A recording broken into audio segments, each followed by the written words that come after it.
इतिहास की पुस्तक दूसरा भाग अध्याय 17। इतिहास की पुस्तक दूसरा भाग अध्याय 17। यहोशापात का राज्य। और उसका पुत्र यहोशापात उसके स्थान पर राज्य करने लगा और इस्राएल के विरुद्ध अपना बल बढ़ाया।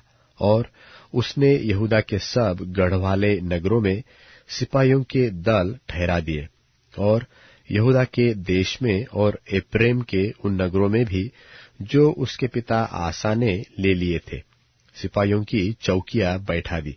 और यहोवा यहोशापात के संग रहा, क्योंकि वह अपने मूल पुरुष दाऊद की प्राचीन चाल सी चाल चला और बाल देवताओं की खोज में न लगा, वरन वह अपने पिता के परमेश्वर की खोज में लगा रहता था और उसकी आज्ञाओं पर चलता था और इस्राएल के से काम नहीं करता था।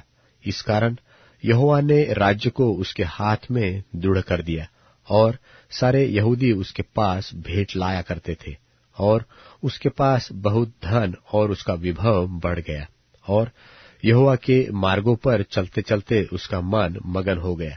फिर उसने यहूदा से ऊंचे स्थान और अशेरा नाम मूर्तें दूर कर दी और उसने अपने राज्य के तीसरे वर्ष में बेन्हेल, ओबद्याह, जकर्याह, नतनेल और मिकायाह नामक अपने हाकिमों को यहूदा के नगरों में शिक्षा देने को भेज दिया और उनके साथ शमायाह, नतन्याह, जबद्याह, असाहेल, शमीरामोत, यहोनातान, अदोनियाह, तोबियाह और तोबदोनियाह नाम लेवीय और उनके संग एलीशामा और यहोराम नामक याजक थे। सो उन्होंने यहोवा की व्यवस्था की पुस्तक अपने साथ लिए हुए यहूदा में शिक्षा दी, वरन वे यहूदा के सब नगरों में प्रजा को सिखाते हुए घूमे। और यहूदा के आसपास के देशों के राज्य राज्य में यहोवा का ऐसा डर समा गया कि उन्होंने यहोशापात से युद्ध न किया, वरन कितने पलिश्ती यहोशापात के पास भेंट और कर समझाकर चांदी लाए। और अरबी लोग भी 7,700 मेंढे और 7,700 बकरे ले आए।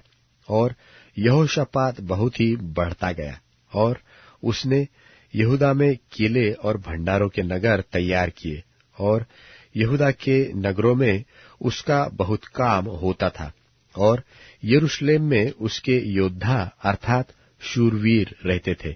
और इनके पितरों के घरानों के अनुसार इनकी यह गिनती थी, अर्थात यहूदी सहस्त्रपति तो ये थे: प्रधान अदना, जिसके साथ 3 लाख शूरवीर थे, और उसके बाद प्रधान योहानान, जिसके साथ 2,80,000 पुरुष थे, और इसके बाद जिक्री का पुत्र अमस्याह, जिसने अपने को अपनी ही इच्छा से यहोवा को अर्पण किया था, उसके साथ 2 लाख शूरवीर थे। फिर बिन्यामीन में से एल्यादा नामक एक शूरवीर, जिसके साथ ढाल रखने वाले 2 लाख धनुर्धारी थे, और उसके नीचे यहोजाबाद, जिसके साथ युद्ध के हथियार बांधे हुए 1,80,000 पुरुष थे। वे ये है जो राजा की सेवा में लवलीन थे, और ये उनसे अलग थे जिन्हें राजा ने सारे यहूदा के गढ़वाले नगरों में ठहरा दिया था।